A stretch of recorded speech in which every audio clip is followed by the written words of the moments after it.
Okay, Rain Country Homestead live stream take 2. Grr. Let's hope I can stay on a little longer this time since I don't have another backup stream. So obviously I got to give people time to get in here because they're not going to know. Let me go back to the old stream just to make sure. I am up and going there. So head on over. Pueblos. There. Look, I came back in here and there's people in here. It's funny, I can at least keep the chat open in the other stream. I'm kind of surprised I can do that and then come in here. So let's pray I don't lose it again because it's going to take me a while, much longer, to have to get a third stream up and going. So doggone irritating. And I did reboot the computer, got everything, making sure everything is clean and clear and everything was going to work, and still. So it is most definitely a YouTube issue. So anyway, here I am again, take 2. So I was starting to talk about the Azure Standard jars. So I ordered a jar of organic pickles from Azure Standard just to try them out. And they're pretty good, kind of expensive, but I just wanted to try them. And then I finally finished them out and I went, took the last pickle out of the jar and I got to looking at it and realized, wait a minute, we saw canning. At first I noticed this looks like a mouth jar. Then I saw canning, but the label covered all of this up. And then I could see Azure. I'm like, oh, I think this is an Azure Standard canning jar. And it is. Look at there. You see the little mountain there? I don't know if that's Mount Hood or whatever. I know there's, just like in Washington State, we have Mount Rainier and Mount Baker. Oregon has its own. So anyway, thought that was pretty cool. I ended up with an Azure Standard jar after all. So that was my little side note to get us started. Now, I want to go, first of all, hello everyone. Heidi here from Rain Country. God is good all the time. Again, let's pray that I don't lose this stream. I have a feeling it's not going to last, but let's try. So what I'm going to do is I have 2 topics. As you can see, the title on this one's different because I thought, well, if I need a backup, maybe by then I'll be into my second topic. But I'm going to start off with the first topic that I didn't even get a chance to get to before I got cut off. What was I only on there like a minute and a half, 2 minutes? How irritating. So that is the simplifying the garden. Now you're going to be like, well, I was just here on Sunday and you were already talking about both of these topics, the simplifying the garden and then teach your children well. And the thing is, I wanted to go slightly different direction with one, while the other one, I want to be more specific and go into more details because those were just side topics that I just kind of came up. But not thorough enough that I wanted to have them be like a separate video. So I thought, well, let's go ahead and do that and just talk about, mostly I guess what I'm going to be talking about is what I'm doing to simplify my garden, and what each person decides to do is going to be depending on them, what they're growing, their climate, and what works best for them, just like anything else really. But the thing is, it's just, you'll have people say this is the only way to do it, or you have to have raised beds, or you have to have a container garden, or you have to blah blah blah, list goes on. So the best way to find out what's best for you is, well, first of all, talk to local gardeners if you're able to, especially people who are older and people who've been doing it for a long time. And the reason I say that is you might have younger people that have been doing it for a long time, but they're young and all their joints work perfectly. And they're strong and healthy and energetic. And then you might have older people that are new to it. And you need people who not only are in the older generation, but also have been doing it for quite a while, that they know what works best for their area and for them as they get older and are trying to, simplify everything. And so for me, it was all about just doing the stuff. Learning how to garden for me was less about Not that I didn't try to learn from other people, but I learned quite quickly what, people down south and northeast and here, there, and everywhere did might worked beautifully for them, but did not work well for me. So sometimes it's just a matter of experimenting and working with what you got. And then you start figuring out what will work best for you. And so, as I get older and, parts of me tend to hurt a little more than other parts or than they used to. And, I've been thinking about this stuff a lot. Or not just that, but also the idea of streamlining things to help make the most of my time, my precious time. Now that I got grandbabies, blah, blah, blah. So this year specifically, what struck me is I started harvesting the honeysuckle. I've got all this honey. Well, I thought of this when I was harvesting the dandelion too. I've got all this dandelion, which, the flowers are pretty much done now. So it's all about the leaves right now. I've got all this honeysuckle coming in. I really don't need to hassle trying to keep a healthy rose bush and worry about the fungus that it gets on it. I don't have to hassle with that because the honeysuckle, it grows like crazy. It's not even the most invasive one, which is the yellow and white Japanese one. It's, if you've seen pictures of mine, it's hot pink, which I don't know exactly what variety it was because it wasn't labeled. It could be cold flame, it could be Mardi Gras. They look very similar. So, anyway, but it's, now that I've got several plants and they have just really taken off, I get lots of flowers. So I'm like, why do I keep hassling with this rose bush? Or why do I keep hassling with starting calendula? Now, I will keep starting calendula because I love it. But there might come a point where I'm like, I want as little annuals to deal with as possible. And, I got to realizing that now that I've got a lot of really great, easy to grow herbs or wild growing herbs, I don't need the roses. I don't need the calendula. So if one year I can't get my calendula, because that's the other issue with calendula, that though it does grow pretty well here, because of our cooler climate, much wetter climate, and the fact that the slugs love it, sometimes it can be a real hassle. Or you think it's going good, and then all of a sudden it gets cold and it just stunts it for a long period of time. And so I'm just like, well, I'm going to keep growing calendula just because I really, really like my calendula. But if at some year I really just don't want to hassle with it, I don't have to. I've got all these great herbs that will fill in for the calendula. So like I said, I mentioned this on Sunday, but I don't remember if I mentioned the honeysuckle, but the camellia, that's a perennial, it's a bush. So I get the free, the plantain, the yarrow, the arnica, the dandelion, and the honeysuckle. I mean, these are just examples of some of the things that I don't even have to think about. It's just going to grow and it's going to do its thing.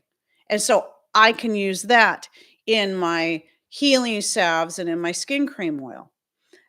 When it comes to things for lung health. So some of you know, I was all excited because, oh yay, I finally got mullein growing, yay. Then I realized if I would have realized sooner, I would have been better prepared for this. I thought it is a biennial, which means it dies after the second year. So the year after it puts off flowers and seed, it dies. And, people say, oh, you'll get a whole bunch coming up. Well, I do now see some young ones starting to grow, but it's going to be a while before they get to a point where I can harvest any leaves off of them this year. And hopefully they'll stick around. They'll be strong enough, here soon that they will do that. And then next year I'll get the flowers. So with that, it would be something I'd want to plant every year. And I'd probably be best off having to start it early in the greenhouse to make sure it gets it a head start because of our climate. Do I want to keep hassling with the mullein when I've got other great herbs for lung health, such as rosemary? Rosemary is a great one. Usnea that we can gather off of our alder trees down at the other piece of property. What are some others I wrote down? Oregano and horehound. Again, just a list, okay? I mean, just a short list of some things that fingers crossed you got a bit jerky. I'm still here. Okay. Yeah, I've seen it do that. It could be too because I think I kicked the table. Maybe that was it. Or maybe it's just me. um so the short list. So things that are growing really well for me that I don't even have to think about it. I don't have to worry about it. Oh, I saw my name and I'm like, "Oh, what?" And now I see why. I wish they allow you to, like, edit your comments in the chat. It'd make it a lot easier. Um, what else? I just wanna list off a few things in a few different categories. So right now I'm talking about herbs, but this isn't just about herbs either. So, for pain, here's another one. I can grow while ginger, turmeric, and moringa are things that just, I've tried all three of these things and they are a hassle. They don't want to grow for me or they don't want to grow well. Pain, they're good for a lot of other things as well, including lung health.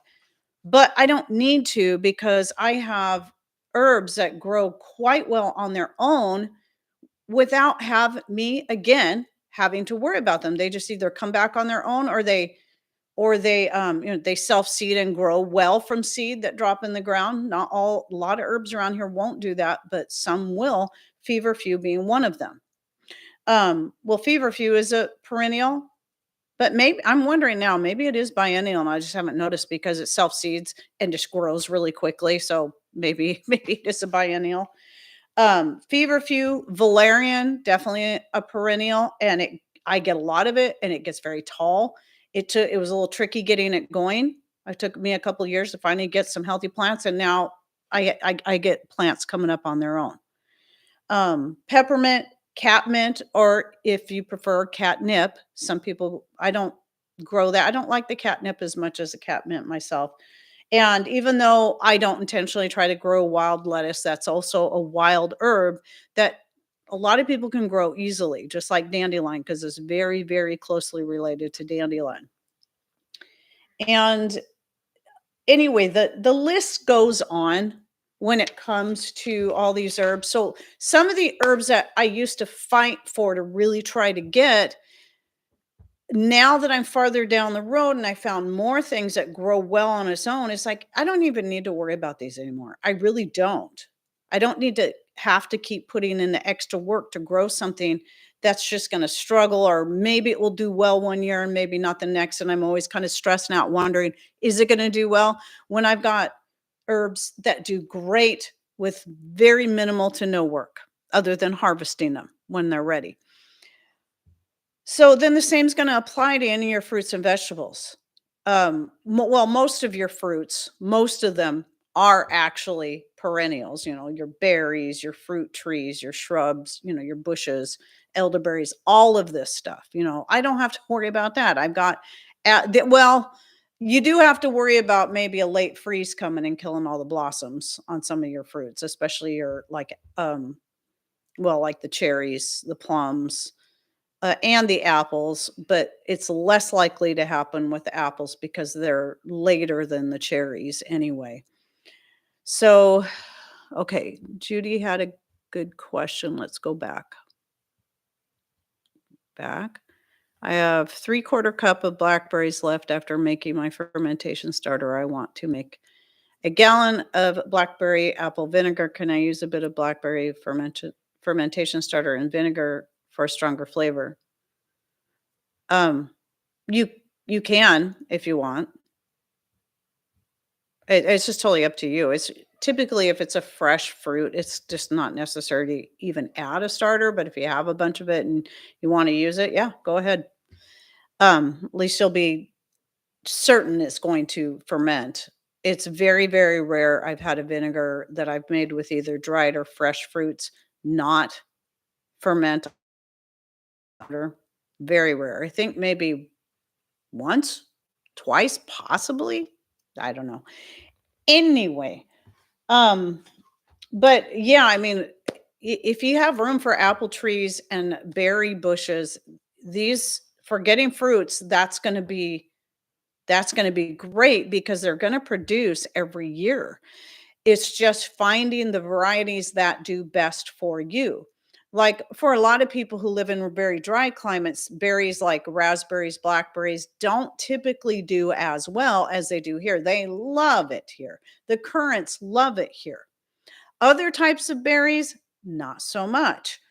Um, Fruit trees, apples and pears do best here. Cherries, peaches, mm-mm. Maybe you can get a peach every once every few years, one peach on your tree. I know this from experience, even though the peach tree we had was supposed good in a maritime, this is what ours would be considered, but a maritime climate isn't always necessarily one that gets a low average of 120 inches of rain per year either. um I'm going to come back to that question because I want to get through my points because I just have no idea when this is going to cut me off again. So okay, so then you have the things like, your raised beds. I only have one set of raised beds, and that's the ones I use for my carrots, and they're not even that raised. I just wanted the boxes to kind of separate it out more from the garden in the ground, and so that we could also add a looser soil to it to make it better for growing carrots. But, some people will have their raised beds come up quite high, so that means they have a lot less bending over to do, and that's something definitely to think about, and I'm guessing down the road that'll be something I may want to do more of. What I'm trying to learn to get in the habit of doing is using my hoe for weeding more rather than getting down on my hands and knees, and just getting in the habit of that. And, because that alone is gonna make things easier. And then as far as, garden amendments, well, you've got, some people, make these big fancy compost dealy bobs and buckets of compost tea of various kinds, be it with chicken manure or comfrey or nettle or all of the above or whatever. And that's great. But it's not, I guess it's really gonna depend on your area in your garden. I don't do any of that. Do I use fertilizer on my garden? And yes, it is fertilizer. I put it in quotes because usually when people say fertilizer, the first thought that comes through people's head is the chemicals fertilizers you can buy in the store. No, I don't use any of that. The funny thing is we have a bag of fertilizer that we bought many years ago that was recommended to us for our apple tree. And I don't think we've ever used it for anything. I don't even know why we still have it. It's still sitting in my greenhouse. I'm like, "Man, I hope nobody sees this. One of these days I gotta get rid of it because 'cause I'm never gonna use it in my gardens." But, it's just a matter of remembering to go get that big bag and just toss it because I'm not gonna use it. And I always afraid I'm gonna be doing a tour of my greenhouse and somebody's gonna see that sitting under the bench in there and think, "Oh, she's lying to us." It's like, no. We've had that for a very long time, and we bought it for the apple tree. I think we did use it once, but anyway, the guy down at the nursery had recommended it to us because we were having, issues with our apple tree, and then we decided to go completely different direction. So I think yeah, so it's still sitting there. But anyway, my point being that, well, we have chickens, so the chicken gets used in, like, the potato patches, and they love it, or where I'm gonna grow corn, especially in those areas. Anything that loves a more acidic soil, I'm gonna throw that in there, and then, of course, we've got the chickens that roam through most of the garden areas through a good part of the year, and they're tilling, and they're pooping, and they're picking up the bugs. They're doing some of the bug control right there, so I don't need pesticides, and they're adding their own fertilizer, and then when it comes to kitchen compost, kitchen scraps, we just toss them in the garden. Now, during this time of the year, since I have a lot of growing things, I try to kind of hide them under plants like the banana peels and whatnot so it doesn't look so ugly. But like through the winter, we mostly do this in the backyard where it's not so visible. We just throw things straight out into the garden. Just let it break down. Whatever the chickens don't eat and tear up, they'll compost down into the soil. It's easy. And with the coffee grounds, I do something similar since a lot of my all my strawberries are growing on my front and back decks in pots. I just go out there and dump the coffee grounds into straw the strawberry pots. Sometimes down into the grapes. Sometimes I'll walk them out and put them in on other berries because berries like coffee grounds. And they do also help with some people to help keep the slugs away. So it gardening does not have to be that difficult, but I guess the hardest part for anyone who's getting started or has only been doing it for a few years is just the learning as you go and the experimentation and um, not getting too hard on yourself when things don't go the way you would hoped or you expected. It just may mean you need to try something different. And also don't forget that, each year can be a little bit different. So one year you might have something that just grows just amazingly well with very little effort. Let's talk about annuals, maybe just amazingly well, right? No problem. You think next year, oh, I'll do the same thing again. Well, next year you do everything exactly the same and you still, it's just, you end up not getting the same kind of harvest as you had the year before. It climate or the changes in temperature from year to year will play a part in that. Just like some years you'll have a late freeze that can kill the blossoms on your apple trees. And this is why it's a good idea when you got a lot of apples coming in or other types of fruits, you put in as much as you can until you run out of space for them because the next year you can't be certain you're going to get as good a harvest. So you also can't let that get you down because it could have just been a bad year for that. Because there was about 3 years ago, I think it was, nobody's apple trees in this whole area put out much of anything. And I think, if I remember correctly, we did have a late freeze that year, like a really late freeze. And we did get some apples, but it was really pitiful. And it was really surprising to me because both my apple trees had been producing quite well for a while. But it was just one of those weird years, and when I found out it wasn't just us, it was the neighbors over there, the neighbor over there, it was the whole doggone town. Everybody was saying the same thing. So I'm like, okay. And so don't let that get you down either, but be prepared for the fact that this could happen. You just never know. You can't control the weather yourself. Maybe other people can. But you can't. You don't really have control over that. Now you can take measures if you know it's gonna freeze and have, um, what do they call it? Covers that you can put over some of your plants that will help protect them from freezing. There's different things you can do. To me, that's more of a hassle than what it's worth most of the time, so typically, I'm not gonna bother with that. But I also have learned through experience that with some things, even though I may wanna start them early to give them a head start because we have such a short growing season, I gotta be careful not to move them out to their final destination too soon.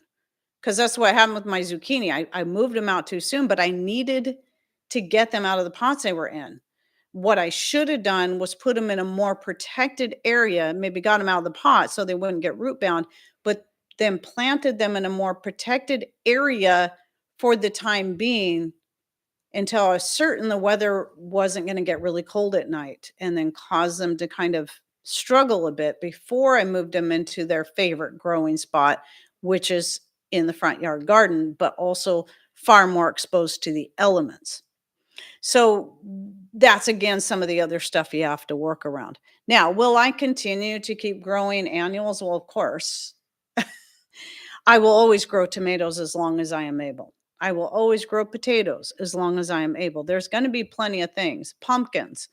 Though I'm thinking, like I've said before, the reason I'm not doing cucumbers this year is because we have such a small area that even when I grow the pumpkins in one covered area and the cucumbers in a different covered area, I found out a couple years ago, even then the bees can cause them to cross pollinate and then you end up with some nasty cucumbers. But but the thing is, I might I might still do that as long as I only harvest the cucumbers up until the time that the pumpkins start to flower, because it'll ruin the cucumbers. So, so this year I wanted to make sure I had no cross pollination going on between my cucumbers and my pumpkins. So I'm growing a lot of pumpkins this year, hoping to get a lot of pumpkins, and then I'm going to put up all that I can, put them all up by dehydrating so they take a very, very low space. Then next year I'll concentrate on cucumbers. And that's how I plan on doing it. So it's things like that. So I don't have to worry and struggle with, is this going to do well or is this going to cross pollinate? Now that I know this, right? Now I can work around that and just switch it off each year. And then I can put up pickles and like, because yeah, 2 years ago I was going to put up pickles. If I was using the first cucumbers coming in for fermenting, making cucumber kimchi, um, just eating fresh, and then I was gonna take the rest that came in, I was gonna pickle them. And unfortunately, by that point, my pumpkins had started flowering, causing all my cucumbers to get cross-pollinated and get that turn orange and get that terrible bitter flavor, and they were all misshapen and strange. So I couldn't use them at that point on, because you don't wanna eat a bitter cucumber, because not only is it taste terrible, it can be toxic, that bitterness. It can make you sick if you get too much of it. So, yeah, I love cucumber kimchi. So, I think as far as the whole garden thing, and just simplifying it, I think that was my main points I wanted to go over.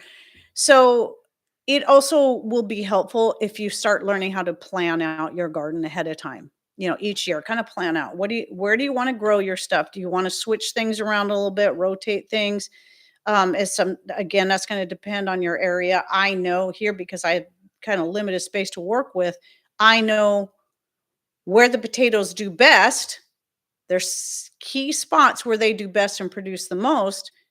There's key spots where the zucchini produces the most, which thankfully is out front, so that I can grow my pumpkin in the backyard so they're less likely to cross pollinate. And all those little tricks. So a lot of it is just kind of figuring that out for yourself and then coming up with a plan and writing it down. I used to map it out. In fact, I did a video years ago where I mapped out and I was showing people how my whole garden is laid out. But usually I'll kind of map it out ahead of time so I know, okay, this year I'm going to plant this here, this here, this here, and use colored pencils to kind of, give me a good idea. Like use a burgundy pencil for beets and orange for carrots, even though not all the carrots are orange. Things like that. And I don't do that anymore, but it was really helpful at the time, especially once I got stuff planted, because I might change my mind and put something somewhere else and then forget what was growing there. But I don't I don't have to worry about that as much now. So peach pit sprouts. Ooh, nice. We do know of somebody who has some peach, at least one peach tree, if not two, but they live out, I think is about an hour to get there from here. And even though they're not that far away, it's still a very different climate, but they get really nice peaches apparently. And I keep thinking it'd be nice if I could hook up with them at some point and get some peach pits from them, so I can take the kernels and see if I can get them to sprout and maybe get a decent peach tree that might grow here. I'm still not certain that would work. We do really enjoy peaches, and Patrick really likes canned peaches. So I try to put up some peaches every year for his sake. I love them too. It's just, I prefer fresh peaches. I like canned peaches, but I prefer the fresh ones just to eat. So then I'm going to go ahead and move on to my secondary topic, which was the title on this reboot stream, and that was teaching your children well. So, like I said, on Sunday, I also kind of went over some of this, but I thought it would be a good idea to kind of focus on it again. In that one, it was more my focus was more on passing on what we've learned. But I thought it would be good idea to focus more just on the kid aspect, because especially with some of the questions I got. And so I did homeschool both of my boys. Ryan, my oldest, did go to public school for kindergarten, because at the time I still wasn't really sure, but the whole year that he was in kindergarten, and that was, gosh, I don't, whatever year that was, it was in the 90s, because he was born in 92. So it would have been like 97 ish. And that whole year that he was in kindergarten, I was really feeling more and more impressed to homeschool my kids. Now, at the time, it wasn't because I was really concerned about what was going on in the public school, because there wasn't as much to worry about back then, or at least I didn't think. Until the one day where Ryan came home, and I still don't know the whole story, but apparently at lunchtime, it was lunchtime, and he was talking about Noah's Ark. And the teacher's aide came up to him and said, "We don't talk about that here." Now, that's what he told me. And it really kind of made me mad, because it's like, why would it matter at lunchtime if he just talks about something he learned from the Bible? What's the big deal? It's just, you know. But at any rate, it irritated me enough that I think it was just that little boost I needed to go ahead and make that choice that had been kind of burning within me. That I think I'm gonna start homeschooling. And I let him finish out the year. And I was, by summer, I was so excited to get started. And looking back, there's things I would do different, but I'm still glad I did things the way I did. Because that too, teaching your own children is a learning process. And so, and each child's different. You never know. You never know which child's going to need to be where their focus is going to be more this way, or you need to focus more that way. There's different learning styles. And unfortunately, a public school system, even in its best state, can really only focus on one type of learning style. And that's the type that can sit down at a desk all day, take notes, read books, and listen to the teacher. A lot of boys don't fall into that. Some do. A lot don't. Some girls don't fall into that, like this one right here. So, I mean, I used to really wish I could have been homeschooled. I daydream, and I'd be sitting in class in school, daydreaming how I wished I could be homeschooled. Uh, so anyway, the hardest part for Ryan, because he did do kindergarten, was being away from his friends. But it wasn't that he didn't get to be around his friends or other kids. And he still got to see his friends at church. He did take dance class from me, and he got to hang out with friends in there, though most of them were girls, which he was fine with. But he had neighborhood friends too. It's not like he didn't have kids to socialize with. That whole, one of the biggest misconceptions about homeschooling is, how are they going to be socialized? Why is this made to be such an important thing? When a homeschool kid, well, yes, there can be some, especially if they're an only child, that don't get a chance to be around other kids as much. But the thing is kids who are homeschooled are actually in a more real life situation that they would be in once they get out of school. And why is that? Because when you're in school, you're always surrounded by peers that are pretty much exactly the same age as you. But in the real world, You're around people of all ages. You're around people that are many years younger than you, and people that are many years older than you, and people that are your own age. That's the real world. So doesn't it make more sense to learn how to socialize within a family setting or a church setting, or if you don't go to church, other types of settings where you've got people of all ages. You have grandparents, you have parents, you have siblings, and you're learning how to interact with people of all ages. Is so To me, that's more important than constantly being surrounded by people exactly your own age all day long that are all dealing with the same problems you have. So when we can, like you look at us as adults, I can talk to older adults that have already been there and done what I'm going through right now. And I then can turn around and counsel younger people who I've already been there and done what they're doing now. Raising young kids or homeschooling the kids or trying to figure out the best way to discipline the kids or whatever it is. So this is, to me, it's a healthier, more realistic way to socialize your children.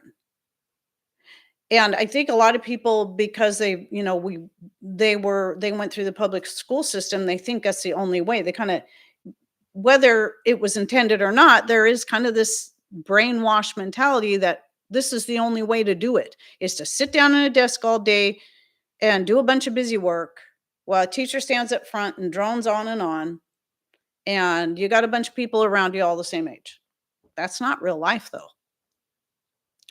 I mean, even the original, like, schools that were set up in the towns that were run by the people, not by the government, kids of all ages were in the same classroom, but they were given different types of assignments and work to do according to their level.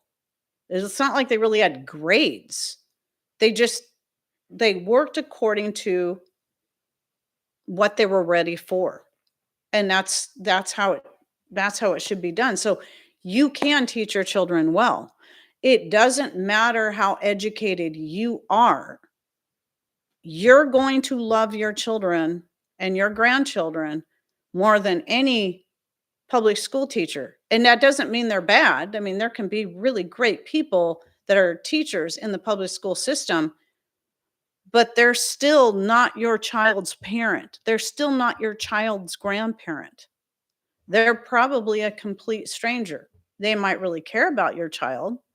I mean, I had a lot of dance students that came through here that, in a lot of ways, I did kind of see them as my kids, but they were still not my own children.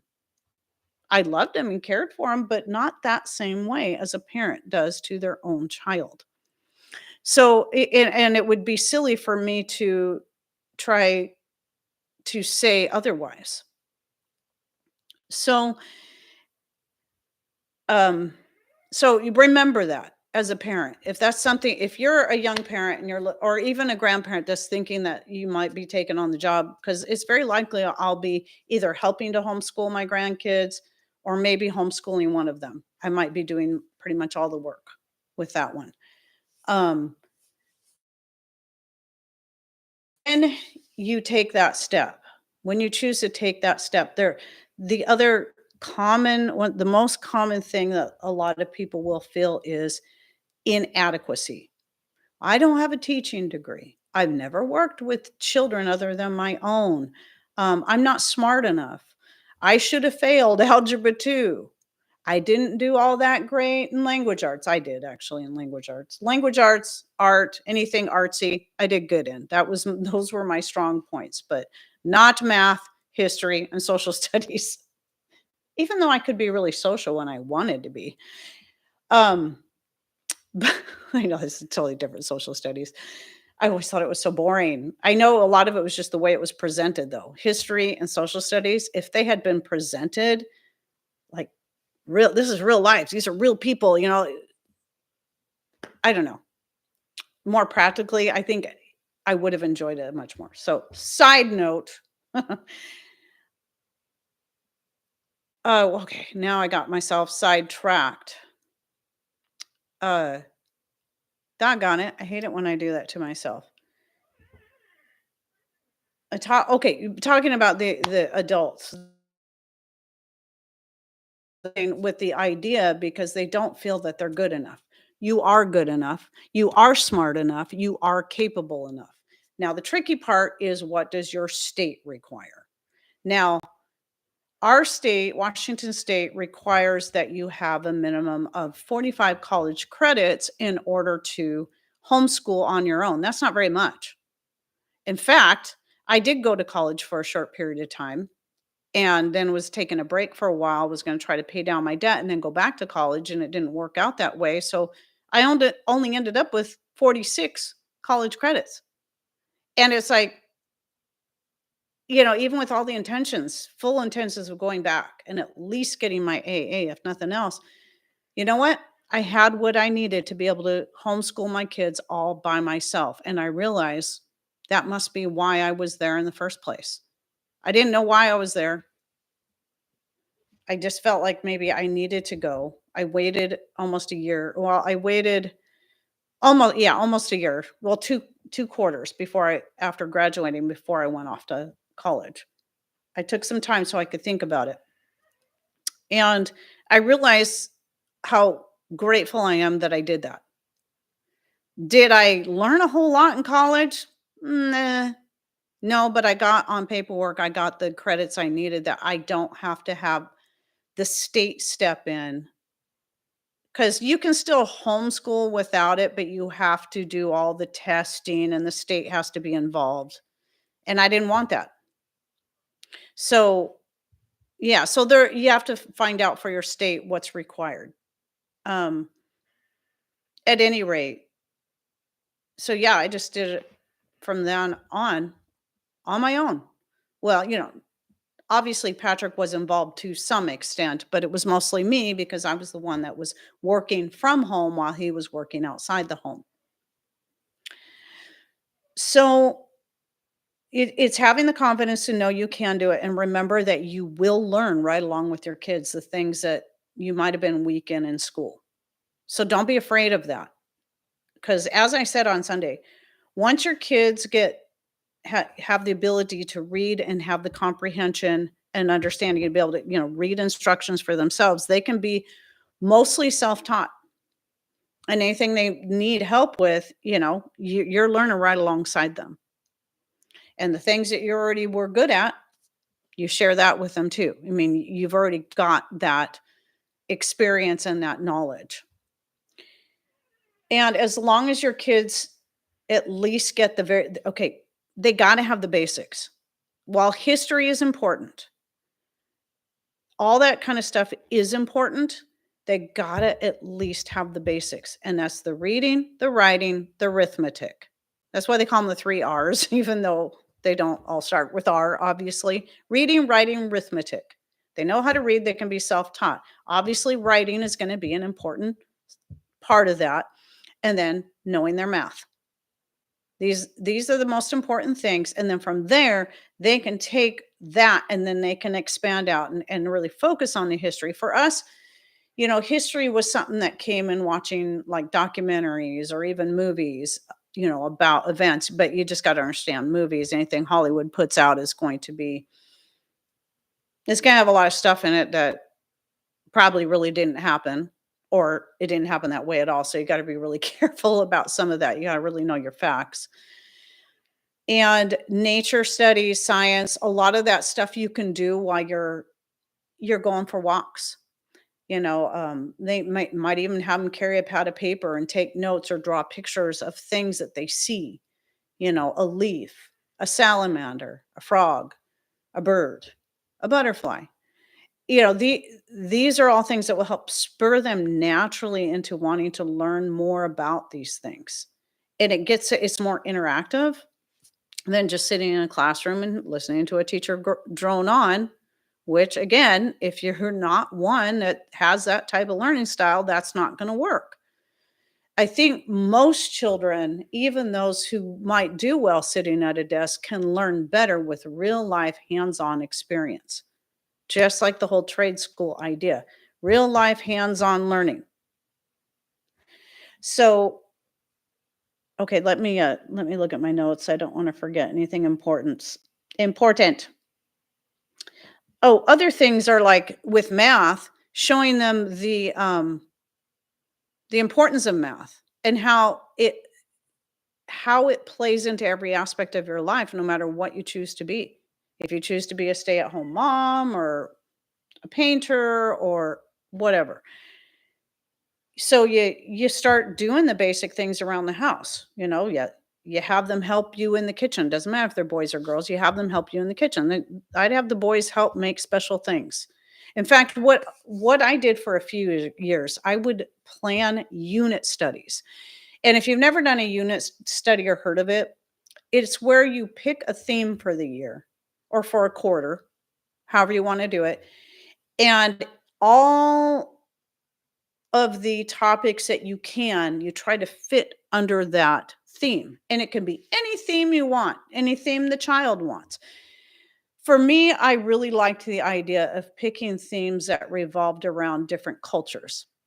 So one year we had everything that we did and we learned through the year, we tried to have it kind of fall under this whole Asian culture. So that'd be Chinese, China, Korea, Vietnam, any of it. And so I'd try to find elements. So a lot of times the way I would incorporate I could print off a lot of pages like flags from different countries and have the kids color them in and take a little quiz that went with that. We do some of that stuff. But then I would also pick a meal, a traditional meal from a different culture, and then we would work on that together. We'd make that together in the kitchen. So here they are in the kitchen. They're doing a few things. They're learning a little bit about home ec and how to cook for themselves. They're learning about math because they're having to learn how to use fractions and add and subtract and all that. They're also learning about another culture. So they're getting some social studies in there at the same time. So one year we did, focused on Asian countries as a whole. One year it was all about Italy. Another year it was about, I did kind of a combination of Germany, Switzerland, and Austria all in the same. And so they would, learn about what each of their flags look like and some different key things about those countries. But again, okay, let's go into the kitchen and make some meal that this country, is a common meal for this country. And that was a really enjoyable way to go about it. I really like that. And so I'd have like a book of stuff, a folder for each of them of their own little things that, the things that they colored and the questionnaires that they would answer. And it can be a really fun way for parents or for adults and children to learn about some really interesting stuff while getting the basic things that they need. Again, the math, the home ec, the writing, the reading, all combined onto under one thing. And it can be things about like a unit study could be focused on horses. Again, butterflies. I think I said butterflies already. Just whatever really interests a child. And you can find creative ways to include all these different subjects under that particular theme. And I enjoyed it a lot. It was a lot of fun. So let me finish out my points. I'm going to scroll back and answer questions, especially anything that might have been off the topic. Let's see. Talked about the cooking and baking. Oh, shopping. Another way that they can learn how to, basic math skills and also learn how to shop and compare prices at the same time. So if you're going into the grocery store, you take your kids in there and you show them, okay, so you see this big container here and this big container here. So let's do the math. We do the math, we figure out that it's a lot more cost effective for me to buy this bigger container of this particular item than the smaller one. I'm getting a better price per ounce. But you don't want to always assume the bigger container is always going to be the better price, because maybe the smaller one's on sale. And when you do the math, you'll find out it actually is less per ounce. So those are the kind of things I'm talking about. So you go in the store, you're showing them these things, you're teaching them things, you have them figure out which one do you think is going to be the better value. And so they're helping you shop while they're also learning a little bit about math and how to do price comparisons, instead of just grabbing whatever they feel, whatever seems right from the shelf. Now, how long, this is a good question. How long a day would you recommend doing schooling? And would it be daily or broken up? That's one of those things that's going to be, this is what makes homeschooling so beautiful. Another one of those things is that it's all going to depend on you and your child. You can tailor it to suit them, because depending on their age, their ability to grasp things, that comprehension, that's going to have a lot of say. Oh, and their state of being self-taught, that's going to have a lot of say on how long it's going to take.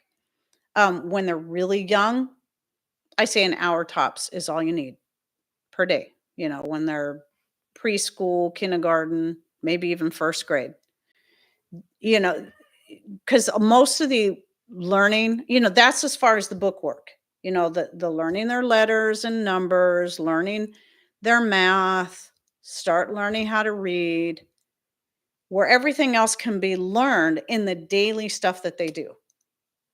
So you're teaching them how to do chores. So we taught our kids at the age of 3 to start making their beds.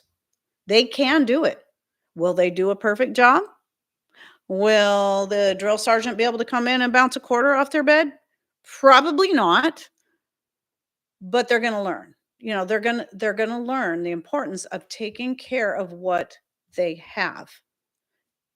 Picking up their toys and putting them away in their proper location, because when we keep things organized, we don't have to stress out and cry when we can't find what we're looking for, because we put it away where it belongs. See, this is a life lesson.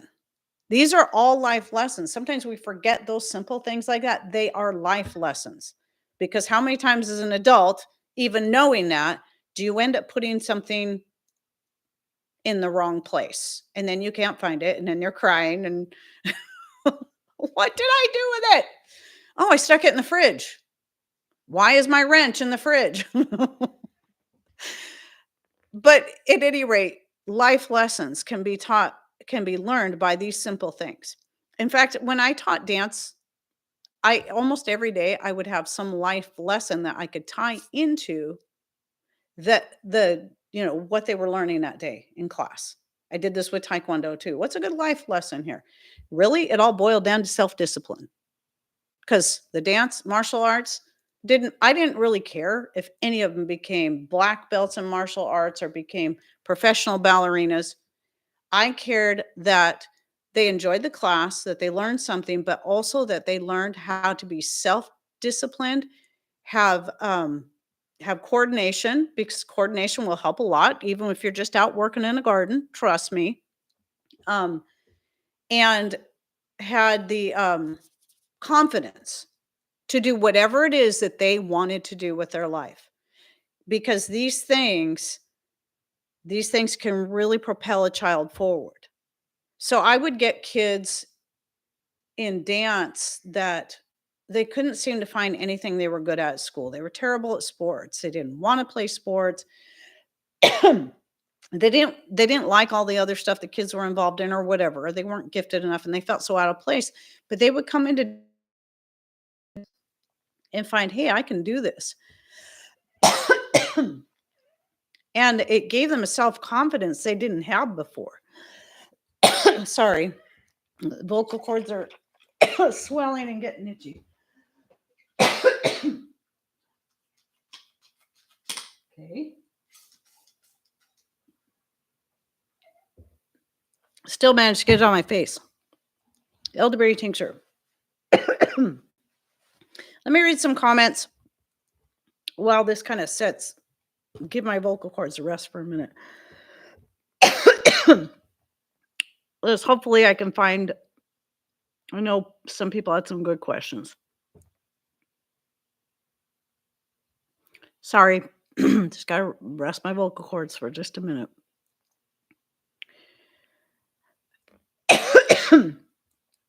Okay, somebody was asking me about a good fermenting book. No, I don't have one. Sorry. I don't think it I think I do have a book. Oh, I do have a book. I went ahead and bought one years ago, but I've never used it. It was called Wild Fermentation, and I can't remember the name of the writer. I skimmed through it. I'm like, oh, there's some interesting information in there. But most of the time, I just create my own stuff. So I don't have a book. I just learn as I go, and then I teach people that way. Unfortunately, time moves in only one direction. If we think our mistakes as a learning experience, we won't be wasting our time. Exactly. With the futility of regret. Very well said, Barbara. Thank you for that. Yes, Sandor Cat, I think is how it's pronounced. Yes, that was the book I have. It looked like a really good book. I think I bought it secondhand even. And it even had her autograph in it. But it was a really good book. I haven't recommended it, but then I've never gone back and used it. I keep forgetting I even have it. It was the best age to begin. Again, that's going to depend on the child. So I would have started schooling Ryan at a much younger age, knowing what I know now, especially knowing how Ryan was. I would have started teaching him to read at that age. Most kids, especially boys, aren't going to be ready that young to start learning how to read. Justin wasn't. I thought, oh, I'm going to do this different with Justin. I'm going to start teaching him how to read at a young age. And initially, I thought it was going to work, but then I realized it wasn't going to work. He wasn't able to really grasp reading and reading comprehension, like being able to do that completely on his own until he was closer to like 11.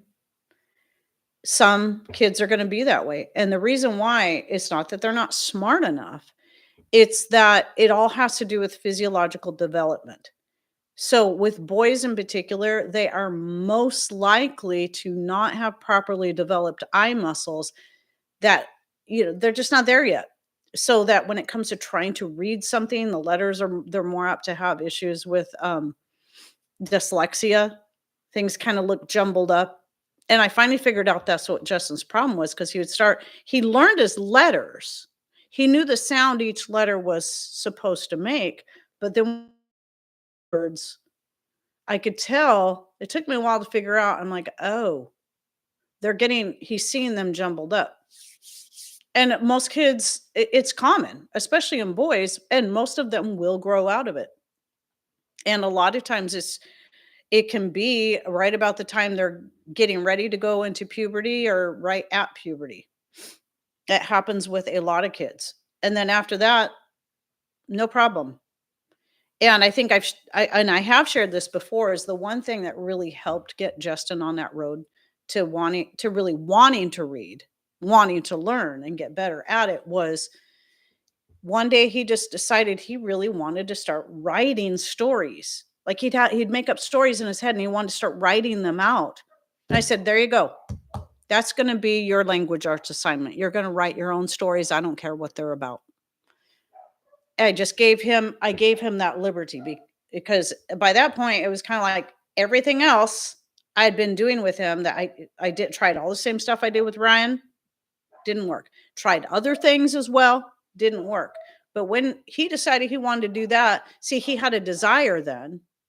He had ideas in his head. He just needed to be able to put them on paper or on a computer for that matter, which is what he used. And then I would come proofread his stuff. And help him with spelling and grammatical errors. And so it was a way that he could be creative and really enjoy it while also learning some language arts. It was excellent. So it does not have to be hard. Now, when a child gets older, I said maybe an hour a day, at some point, maybe 2 hours a day. For most kids, most days, most ages, they could get a lot of the really important stuff done in 2 hours. Now, high school age, it can take longer because they're going to have harder work to do because they're learning harder math skills and things like that. It's all going to depend on the child. You got to learn to let them work at their own speed and don't feel like you have to have them at a fourth grade level by the end of this year when they're this age. No. In fact, especially with Justin, I mean, I was that way at first with Ryan, but then especially with Justin because the reading thing was so hard for him. But he could do math. He could see his numbers and learn. He knew how to, add, subtract, and all that. He could move farther ahead in his math easier than he could in his language arts. So I'd let him do that and then let him learn other things along the way that didn't require a whole lot of him having to read by himself, though he was still required to read a little bit every day once he got to a point where he could at least start reading simple stuff to himself. Then he was required to do that. In that case, it was just his children's Bible because it's like, here, read some of this every day. That's going to be your language arts for now. Because at that point, he's like, I don't know what else to do until he came out and said he wanted to start writing stories, which was excellent. So this is where I can understand where the unschooler people come from. Though I think there still has to be a certain amount of structure and drive. At first, when I heard of unschooling, I'm like, no, because how many kids are really going to want to learn math? Some will. But at the same time, I understand the idea of after doing all this with Justin, it all started to fall in place that sometimes there are certain things you got to wait until that child is ready. And it can be kind of stressful as you wait. You think, okay, how old is this kid gonna be in college age by the time he finally learns how to read? No, he'll read sooner than that. And the good thing was by that point, I had also talked to other homeschooling moms who, same thing. They had one or two children that they learned how to read just like that, same way that Ryan did. But then they had a child that took clear up until maybe 11, 12 years old before they were able to finally start reading independently and have the reading comprehension. And that's totally fine. There's so many other things they can learn in that time. They can learn skills. There's a lot of skills they can learn while you're waiting for them to be ready to start learning how to read independently. Einstein said everybody is a genius, but if you judge a fish by its ability to climb a tree, it will live its whole life believing it is stupid. Such an excellent quote. And it's one I tend to forget a lot, but it's absolutely spot on. So, and Justin struggled with that a lot because he would get teased by his friends for not being able to read this or read that or whatever. And some of his friends were a lot more nice to him. But of course, guess what? It got blamed on the fact that he was homeschooled. But nobody blames the public school for the kid that still doesn't know how to read by the time they get to 6th grade or even graduate. You guys probably heard the story about the girl that's in college, got accepted into a university and did not know how to read independently. This is recent. And I'm thinking, seriously? But nobody judges the public school for that, do they? Yet in the public school, when they have a child that's not catching on to reading, they may hold them back a year, but then after that, they'll keep pushing them through because they don't want to deal with it anymore. I've seen this happen to a family member, one of my nephews. We'll just keep pushing them through. I mean, now he can read now. He's an adult, but I mean, that was a real struggle for him, and no one was really willing to sit down and work with him. And that's the sad part. It's not that he couldn't do it. He just needed more time. Him and Justin were very similar in that way. And so instead of being given, the opportunity to learn when he was ready, he kept getting pushed through and then feeling like he was stupid because he didn't fit in with everyone else. But here's a funny story about Justin. You know how he got teased by his friends. Most of the time his friends were nice to him, but I mean every now and then they'd correct him. They felt need to correct him on stuff because he was homeschooled, so that meant he was stupid. Well, one of my favorite stories that Justin was telling me is he came home from being with his buddies and he said, "Mom, would the proper term, like if you hang a person, would the proper term be in past tense be hung or hanged?" I said it would be hanged. A lot of people don't know this. It would be hanged. If a man has been if you hang a man, he has been hanged, not hung, because that means something entirely different. Now, if you hang a picture on the wall, you hung a picture on the wall. They're used differently. He goes, "Okay, well, that's what I thought, but my friends were treating me like I was really stupid for saying hanged. They kept telling me it was hung." I said, "No, in this case, they were most definitely wrong." And Justin actually had it right. And I know he needed that little boost to know that, okay, I'm not stupid just because I'm homeschooled. In fact, there's something I knew that they didn't. So, P.S. graduate students by the thousands every year that can't read or do basic math. Yeah, and that's what I was talking about on Sunday, the whole basic math thing. And how that hardware store owner here in town was just like so flabbergasted. One thing I didn't say when I was talking about how he created basically a very simple math exam for his job applications because he wanted to know that the people he's going to hire had basic math skills. He said this is the part I forgot to say, most people fail the test. Most people fail the test. He said, and then the only person that ever aced it, the math quiz part, was a homeschooled person. Person had been homeschooled all the way through. Isn't that interesting? And that was back when Ryan was only 14. So, that was almost 20 years ago. And that's what it was like then. I can't even imagine what it'd be like now, but he was so blown away to the point that he even called down to the local school to talk to the math department and say, "What are you teaching these kids?" Because I got these young people coming fresh out of high school that can't even pass a basic math exam here to get a job here. It's very sad. So this is why I wanted to come back to this topic again and be a little more thorough on it, because these things are important. Unfortunately, the public school system, the colleges and the universities are putting their focus on things that aren't important for real life skills. And these children, they need real life skills. They need to learn how to cook for themselves. It doesn't matter if they're male or female.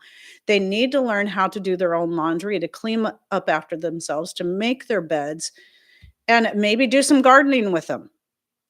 I mean, that was some of the gardening I started was when I was still homeschooling the kids, because I wanted them to be a part. I not only wanted to grow our own tomatoes, I wanted them to be a part of something to help see things grow. And, in I wish I would have done more of that, been into it as much as I am now when they were younger, though I don't know how I would have had the time with all the classes I was teaching as well.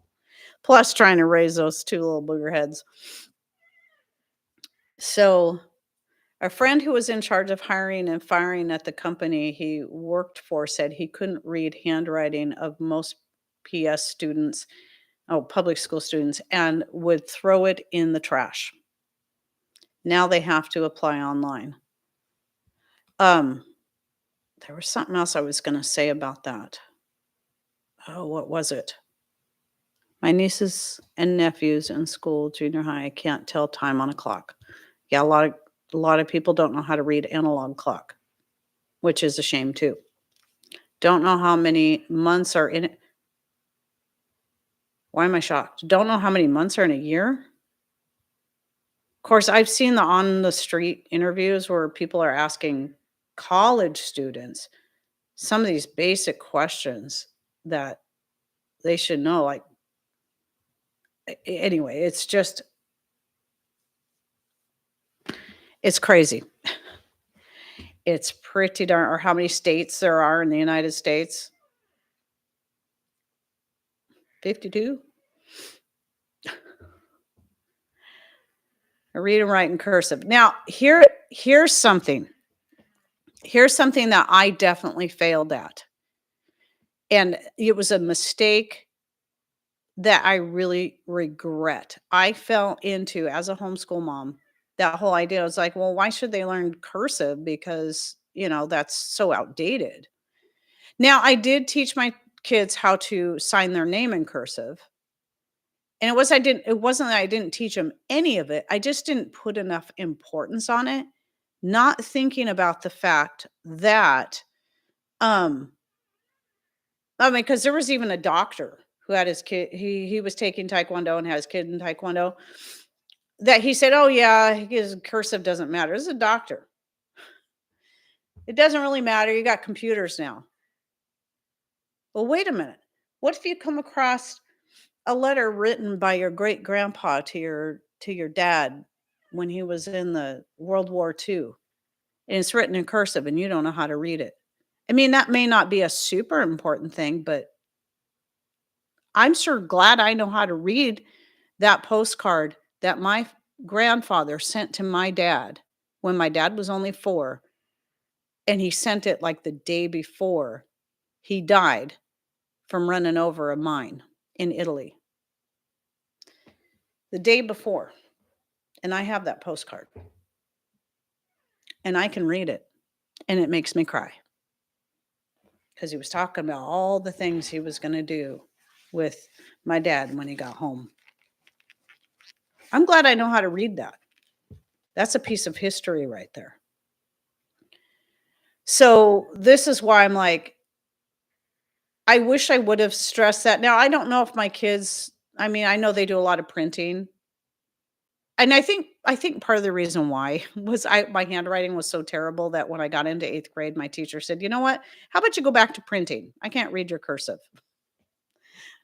So, I went back to printing, and I've been other than signing my name, I've been printing everything ever since, and now my printing is about as bad as my cursive. I can still write in cursive, though. I still know how to do it. That's probably why I didn't the other reason why I didn't see a super importance in the in the cursive is because I just didn't use it anymore.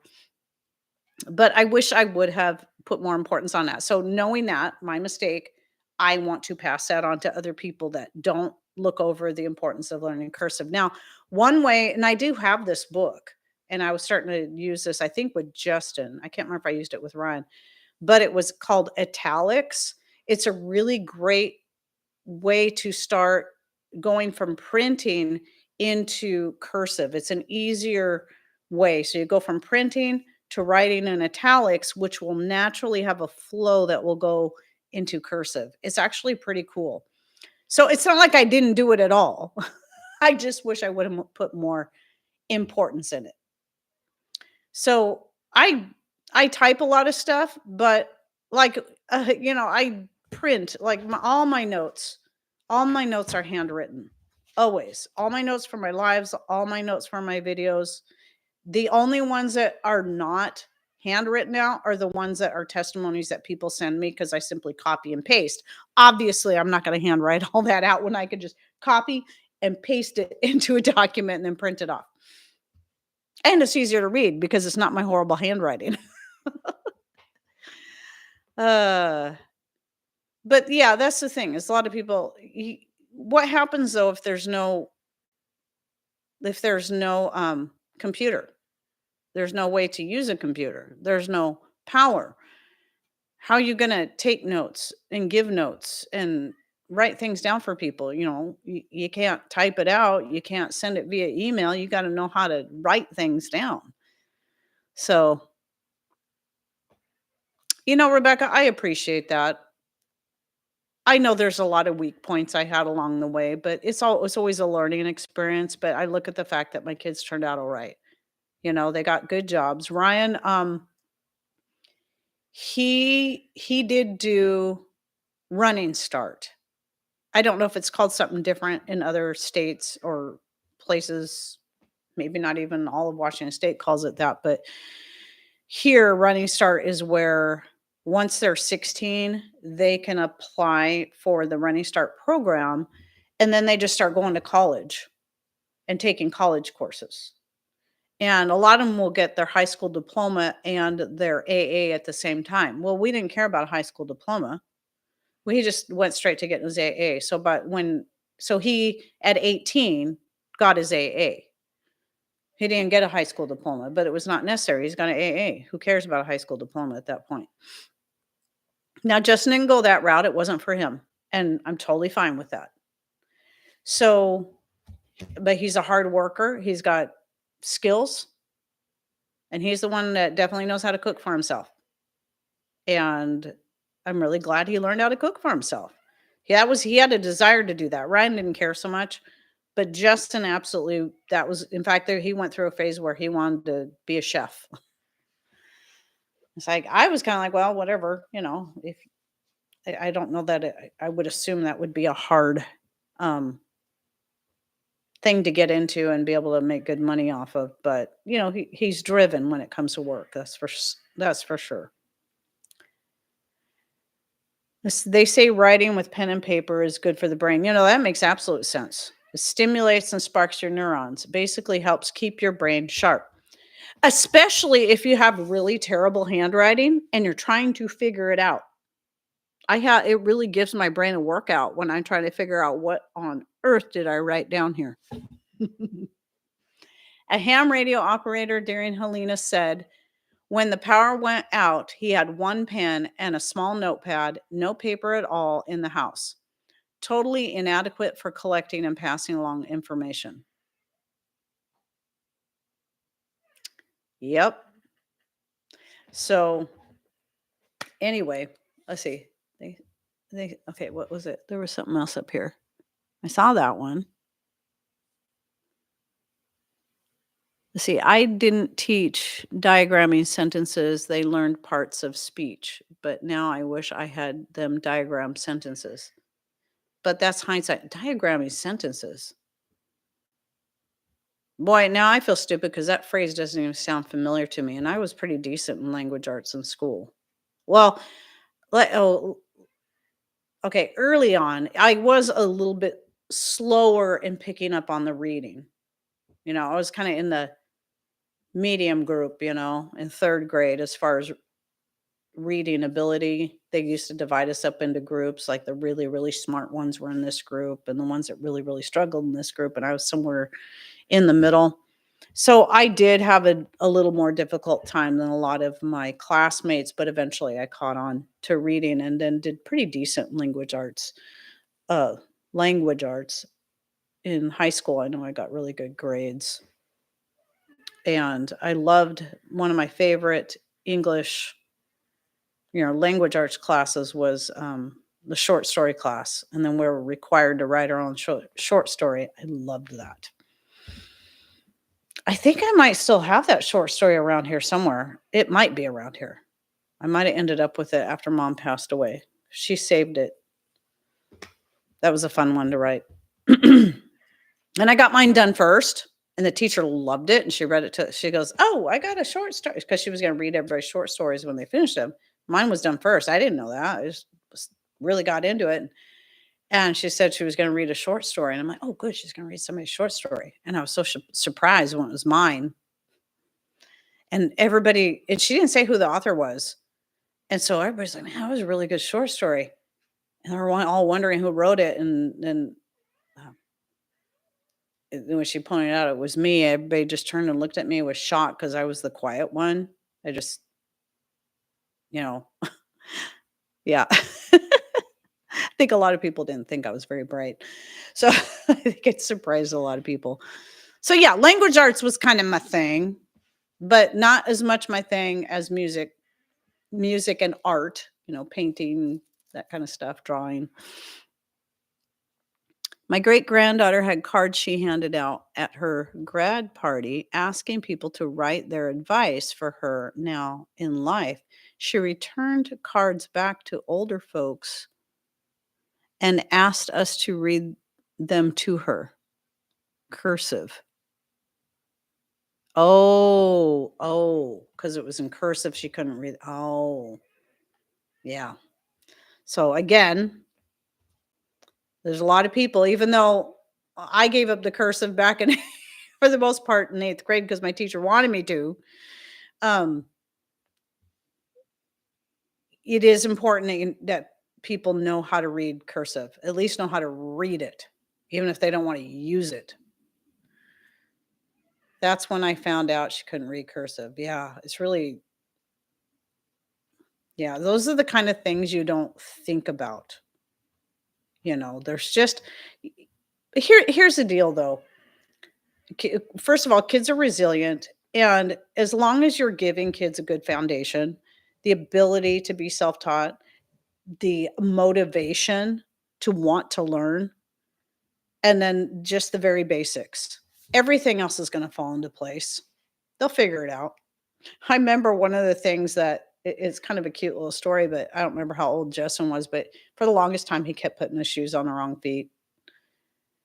And we were somewhere at some homeschooling gathering, and of course, Justin has shoes on his wrong feet, and